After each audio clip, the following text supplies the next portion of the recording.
এখন বিকেল মনে 4:30 বাজে, এখন মানে দিন আল্লাহ চাইলে কিনা সম্ভব। দেখেন আমি রান্না করতেছি, পুরো আকাশের অবস্থা রাত হয়ে গেছে, পুরো অন্ধকার হয়ে গেছে। মনে হচ্ছে কি রাত এখন, যতটুকু আলো দেখতেছেন পুরোটা মোবাইলের জন্য, বাট অন্ধকার মনে হচ্ছে রাত এখন সন্ধ্যা 7-8 বাজে এরকম মনে হয়। গাইস, আমার বোনকে বাসার কোথাও খুঁজে পাওয়া যায় না সারাদিন।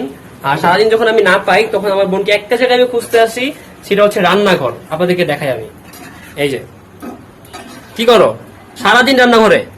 এটা নতুন রেসিপি রান্না করি, টমেটো বেগুন ভর্তা। দেখি সিদ্ধ করতেছে, আচ্ছা। তেল দিয়ে ভাজি এটা কি রান্না দিছো? করবো, বেগুন আর টমেটো। ও, আর এই যে আমাকে খুঁজে কিভাবে পাবে, তাদের মনের মতো খাবার রান্না করতে আমার জীবন শেষ হয়ে যেতেছে। 1 কেজি লতি এই যে কুটলাম, লতিটা কালকে নিয়ে আসছিলাম, আমার হাতের অবস্থা দেখেন জাস্ট।